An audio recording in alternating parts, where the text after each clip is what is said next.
apakah motif dari Pak Presiden demikian itu karena takut nanti kasus-kasus yang terjadi di era Presiden Joko Widodo, termasuk kasus ijazah palsu, akan diungkap kalau presidennya tidak pro kepada Jokowi Widodo.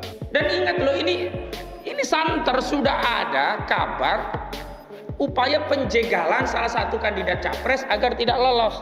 Dalam hal ini Anies Baswedan. Memang kalau jegal Anies itu gampang, naikkan statusnya ya sebagai tersangka kasus korupsi Formula E ya, atau Nasdem nanti ditekan terus kemudian dia mundur tinggal 2 partai, nggak lolos presidensial threshold, atau di antara partai yang lain digoda biar merapat, tinggal 2, nggak lolos presidensial threshold, selesai.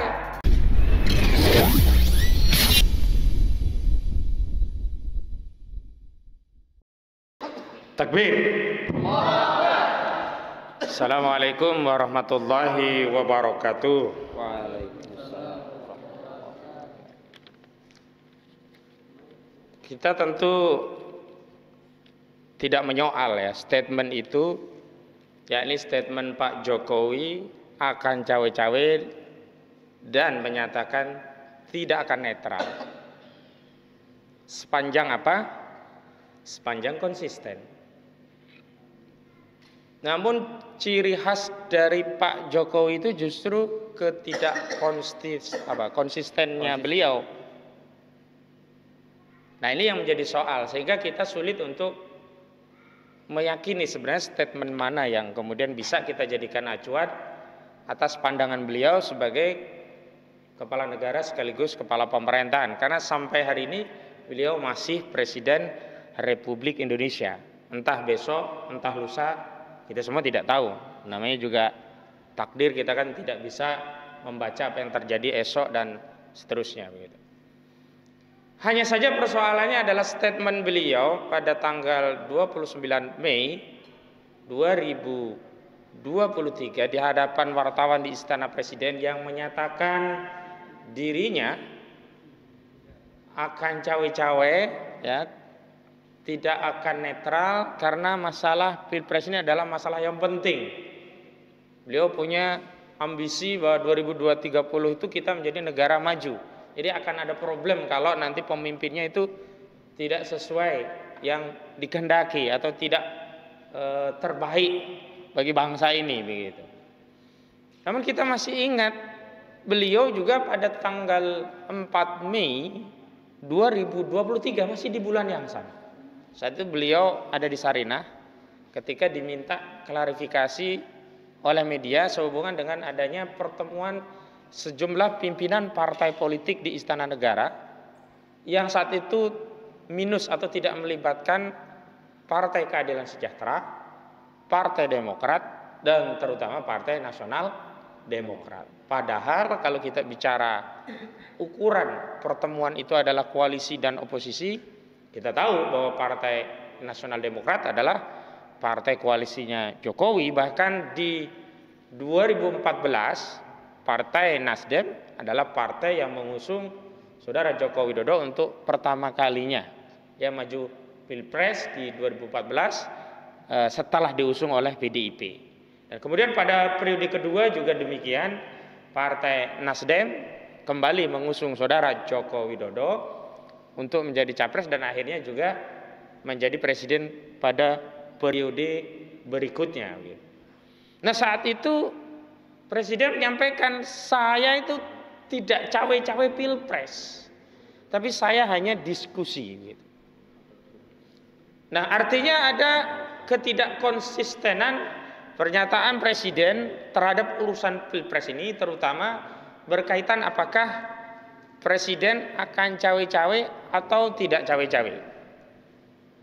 Yang pertama beliau katakan tidak cawe-cawe, mengumpulkan partai politik, ketua partai politik di istana itu hanya berdiskusi. Dan saat itu dikatakan bahwa kenapa Nasdem tidak dilibatkan, karena Nasdem punya pilihan politik yang lain, yakni mengusung Saudara Anies Baswedan sebagai capres. Nah, karena itu hari ini kita tentu punya tafsiran atau pendapat, pandangan yang beragam soal pernyataan presiden yang menyatakan tidak akan cawe-cawe. Kita ingat bahwa soal Pilpres ini tidak pernah dipersoalkan oleh Presiden pada saat periode akan yang kedua, saat dirinya menjadi salah satu calon presiden. Juga tidak ada masalah pada periode presiden sebelumnya, misalkan era Megawati Soekarno Putri, itu di 2004 pertama kalinya presiden pilihan langsung, bahkan saat itu yang terpilih justru Susilo Bambang Yudhoyono. Pada saat SBY mau turun tahta setelah 2 periode memimpin bangsa kita Indonesia ini, juga tidak pernah ada intervensi secara langsung terhadap urusan Pilpres. Nah, hari ini saya meminjam statement dari Denny Indrayana, Partai Demokrat oleh KSP Muldoko, yang mustahil tanpa sepengetahuan dan seizin Presiden Jokowi.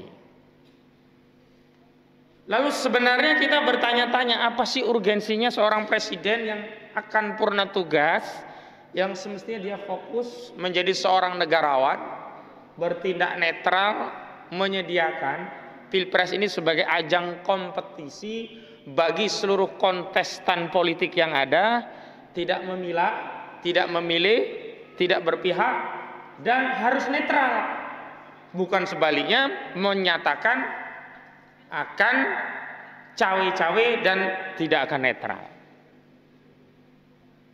Jadi kita jadi ingat satu analogi yang mungkin menggambarkan peristiwa ini ya.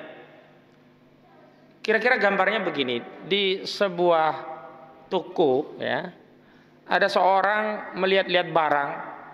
Kemudian barang tadi mau dikantongi, mau dibawa atau dimaling ya, mau dicuri begitu. Dia ketahuan petugasnya. Saat itu dia dituduh akan mencuri. Jangan mencuri, ini barang kami. Orang tadi sambil ngelus-ngelus barang yang mau dicuri. Enggak kok, kita cuma pegang-pegang doang, terus ditaruhnya barang itu. Saat itu masih malu disebut pencuri. Ditaruhlah barang tadi. Tapi yang kedua, karena orang banyak yang mempersoalkan, kemudian dia bilang, iya barang ini saya ambil, mau saya curi, memang mau apa? Karena apa? Barang ini penting buat saya. Kalau barang ini nggak saya ambil, bahaya. Problemnya kan bukan masalah penting atau tidak, tapi dia punya hak tidak terhadap barang itu. Melanggar hukum tidak, dia ngambil barang itu. Nah, dalam konteks cawe-cawenya presiden ini, sebenarnya kalau yang dimaksud cawe-cawe itu menjalankan tugas, kewajiban, dan tanggung jawab presiden sebagai kepala negara dan juga kepala pemerintahan, kita tidak akan komplain, bahkan kita dukung. Bahkan presiden harus terdepan cawe-cawe, misalkan cawe-cawe untuk mengentaskan kemiskinan, cawe-cawe untuk memberantas korupsi. Ya, bukan malah ketika hari ini KPK ada problem penegakan hukum di KPK, dan tiba-tiba ada putusan aneh dari Mahkamah Konstitusi yang menambah jabatan pimpinan KPK dari 4 tahun sampai 5 tahun. Tidak ada satupun statement presiden yang cawe-cawe. Seharusnya presiden punya kepentingan agar KPK tetap 4 tahun. Kenapa? Kalau ditambah ini akan abuse of power, dan kuat dugaan jabatan pimpinan KPK bisa dimanfaatkan untuk strategi politik pemenangan Pilpres sebagaimana yang diungkap oleh Denny Indrayana. Seharusnya kalau yang presiden cawe-cawe ketika ya tentara kita terbunuh oleh OPM, yang pertama cawe-cawe presiden. Ini kan presiden tidak bicara, lama sekali tidak bicara. Tapi giliran terkait umat Islam langsung radikal. Ada ormas Islam ya yang kemudian mendakwakan ajaran Islam, langsung keluarkan perpu. Khilafah dianggap anti ini, anti itu. Ya, kemudian dicabut BHP ormas Islam HTI. Ini cawe-cawe bagaimana begitu? Makanya kalau ada satu saja pasal di konstitusi kita, Undang-Undang Dasar 1945 ya, termasuk di Undang-Undang Pemilu, Undang-Undang Nomor 7 Tahun 2017, yang memberikan kewenangan presiden terlibat dalam urusan kontestasi Pilpres, maka bukan hanya cawe-cawe, kita dorong presiden untuk terdepan menyelenggarakan Pilpres dan Pemilu. Pertanyaannya, Saya tambahin. Pertanyaan seriusnya. Nah, iya ini ada Bang Profesor Egy Sujana. Saya ngutip beliau kalau diskusi itu pertanyaan seriusnya. Memang harus serius. Ya, harus serius. Adakah satu pasal yang memberikan wewenang kepada presiden untuk terlibat, untuk memberikan andil, atau dalam bahasa Jawanya cawe-cawe, atau dalam bahasa tadi Indonesianya turut campur dalam urusan pilpres ini? Kita cek pasal 222 Undang-Undang Nomor 7 Tahun 2017 tentang siapa yang punya wewenang untuk mencalonkan capres dan cawapres. Apakah ada presiden? Di sana tersebut yang punya wewenang untuk mencalonkan calon presiden dan calon wakil presiden adalah partai politik atau gabungan partai politik yang punya suara 20% ya di DPR atau 25% suara nasional.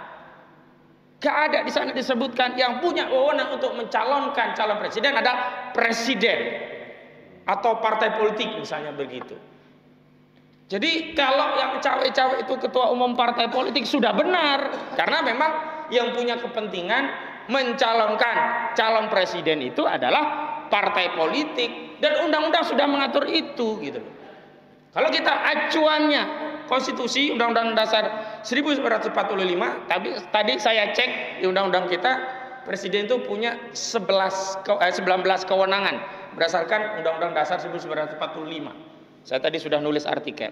Dan tidak ada dari 19 kewenangan presiden itu diantaranya juga ikut dalam mencalonkan atau ikut dalam proses pemilihan presiden. Nah, kita ketahui secara de facto bahwa presiden kita memang punya preferensi politik. Secara pribadi kita tidak soal mau presiden lebih condong ke Ganjar Pranowo, mau presiden lebih cenderung kepada Prabowo Subianto. Bahkan seandainya ya presiden kita tuh lebih cenderung memilih Miing, Eko, Patrio, termasuk dengan Sule, gak ada masalah gitu loh. Gak ada masalah. Mungkin dengan mencapreskan Sule Indonesia akan lebih bahagia karena kita bisa tersenyum dengan presiden yang periang begitu kan. Ketimbang presiden yang gak jelas sampai hari ini, ijazah aslinya juga tidak ada di persidangan. Betul gak Bang? Tidak ada. Tidak ada, nanti Abang yang cerita itu.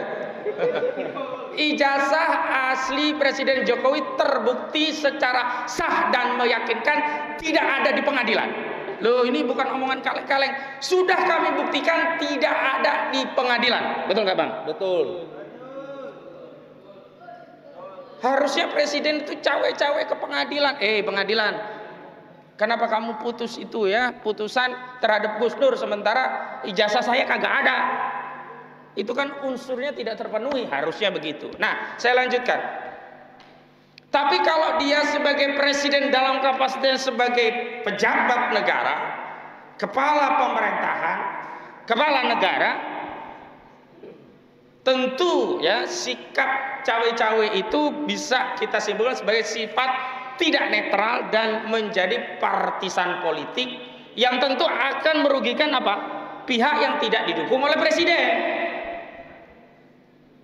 Padahal kita punya presiden itu presiden bagi segenap rakyat Indonesia. Walaupun dulu waktu dipilih tidak semua memilih Presiden Jokowi, ada yang milih Prabowo saat itu. Tapi begitu dilantik menjadi presiden, maka Presiden Jokowi itu menjadi presiden bagi segenap rakyat Indonesia, bukan menjadi presiden bagi pemilih Jokowi. Lah kalau hari ini presiden punya preferensi politik hanya kepada Ganjar misalkan, atau hanya kepada Prabowo misalkan, lah ini yang dukung Anies ini apa nggak dianggap rakyat Indonesia?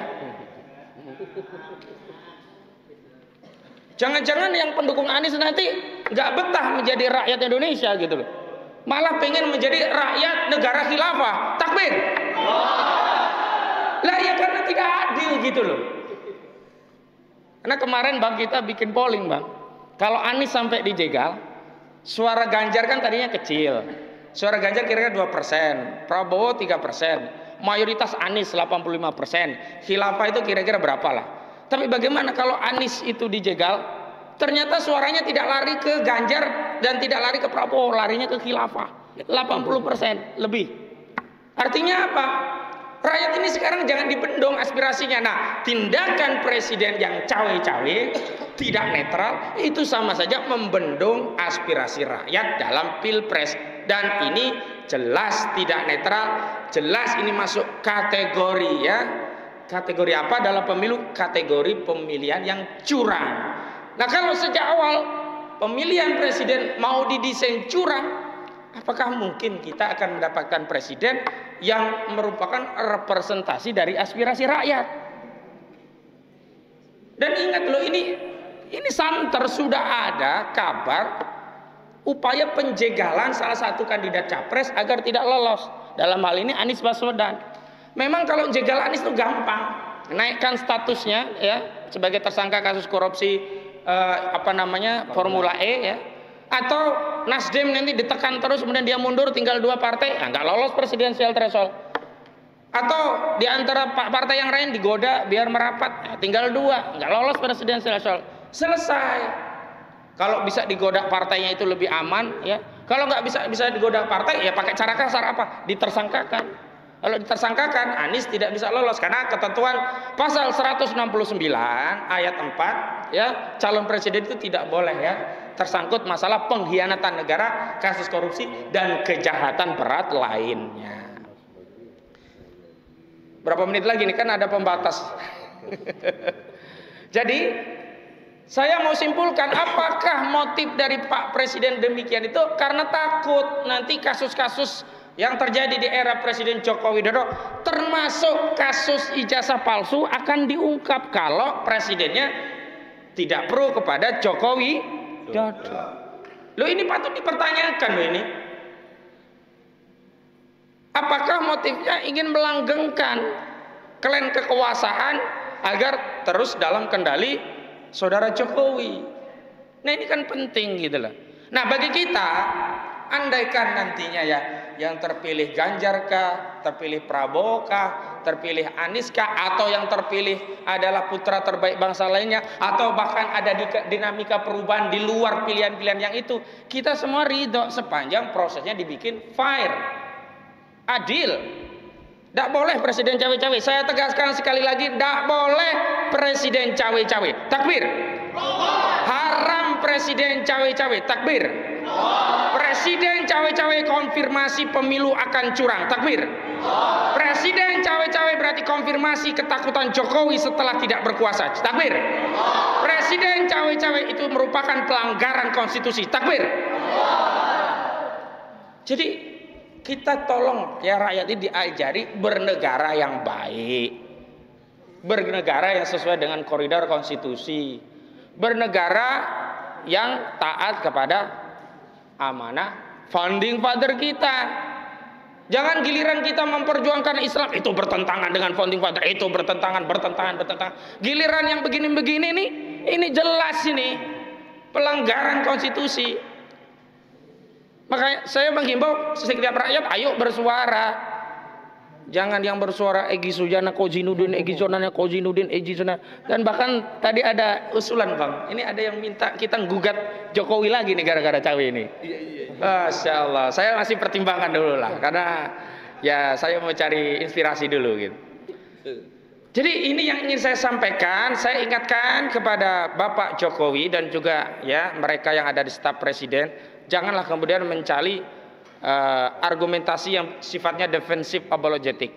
Kalau keliru ngaku sajalah. Sing salah yo seleh. Kenapa? Kalau terus cawe-cawe saya khawatir ini akan dadi gawe. Apa itu dadi gawe? Jadi masalah. Akan terjadi apa yang disampaikan oleh Pak SBY. Apa itu? Akan terjadi chaos politik. Jadi udah kompleks. Pertama, MK akan memutus pemilu proporsional tertutup dengan kombinasi 6 lawan 3. Ini informasi yang diterima oleh Denny Indrayana. Kedua, ada kabar PK Muldoko adalah bagian dari strategi pencopetan Partai Demokrat. Dan ditambah dengan cawe-cawenya Presiden Jokowi. Jadi sekali lagi, jangan dilanjutkan. Kalau tetap cawe-cawe, saya ingin sampaikan kepada Anda, pasti dadi gawe. Takbir. Assalamualaikum warahmatullahi wabarakatuh.